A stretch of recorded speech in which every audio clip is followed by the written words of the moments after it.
From tulip bulbs to crypto crashes, financial history is packed with dramatic boom and bust cycles that changed lives forever. Today, we're diving into history's most spectacular market meltdowns to uncover the warning signs and survival strategies that could save your wealth.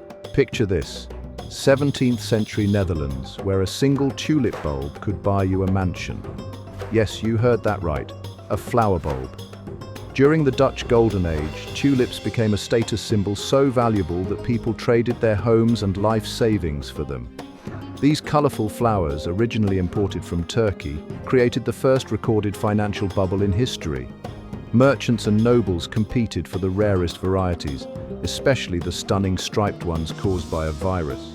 At the peak of Tulip Mania in 1637, some bulbs sold for more than 10 times the annual income of a skilled craftsman. But like all bubbles, this floral frenzy couldn't last.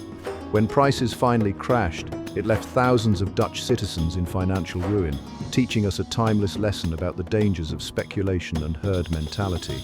The Roaring Twenties came to a devastating halt on October 29, 1929, a day that would become known as Black Tuesday. The stock market, which had been soaring to dizzying heights, suddenly plummeted, wiping out billions in wealth. Picture this: panicked investors crowding Wall Street, desperate to sell their stocks as prices kept falling. Banks that had lent money for stock purchases started calling in their loans, forcing even more selling. The numbers were staggering. The Dow Jones dropped 25% in just 2 days, equivalent to losing about $7 trillion in today's money. What made it worse? Many everyday Americans had bought stocks on margin, meaning they only paid a fraction of the price up front. When stocks crashed, they lost not only their investments, but ended up deep in debt. This wasn't just a bad day at the market, it marked the beginning of the Great Depression, a decade of economic hardship that would reshape American society. By the late 1980s, Japan's economic miracle had turned surreal. The land beneath Tokyo's Imperial Palace was supposedly worth more than all of California. Japanese banks were lending money like there was no tomorrow, and real estate prices kept climbing to impossible heights.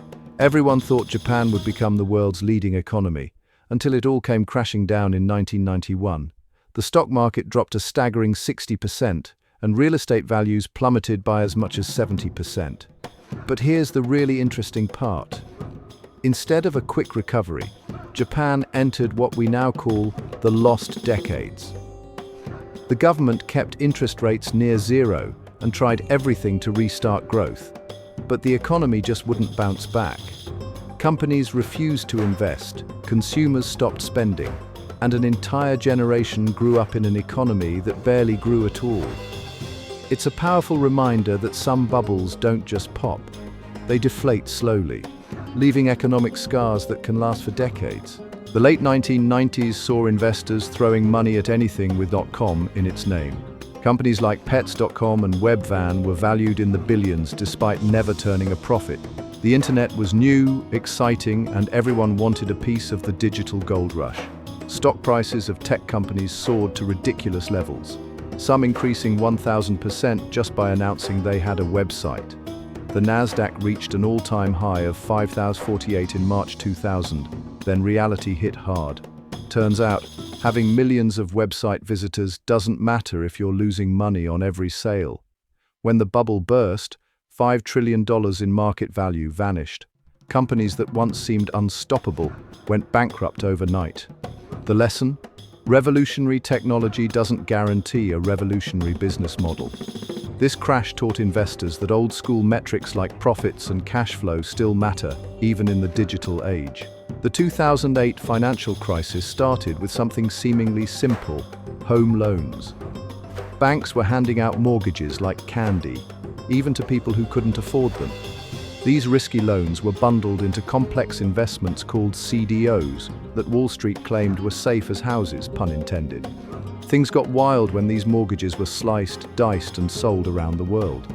When housing prices started falling and people couldn't pay their mortgages, these fancy financial products turned toxic. Suddenly, no one knew who owned what bad debt, and banks stopped lending to each other. Giant institutions like Lehman Brothers collapsed, and the global financial system nearly froze solid. The government had to step in with a massive $700 billion bailout to prevent a complete economic meltdown. This crisis showed how interconnected our financial world had become. When America sneezed, the whole world caught a cold. 2022 was the year crypto's promise of endless riches hit a brick wall. Bitcoin, once touted as digital gold, plunged from $69,000 to below $17,000. The collapse of FTX, a major crypto exchange, sent shockwaves through the industry, wiping out billions in customer funds overnight. Remember those NFTs selling for millions? Most became worthless faster than you can say blockchain.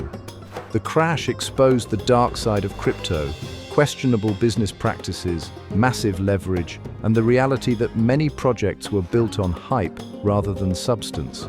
Even celebrity endorsers couldn't save their fans from heavy losses. The crypto winter taught us that revolutionary technology doesn't exempt you from basic financial principles. If something sounds too good to be true, it probably is. Let's connect the dots between these epic market meltdowns. Notice how each bubble follows a remarkably similar pattern. It starts with a compelling story, whether it's rare tulips, revolutionary technology, or digital currencies.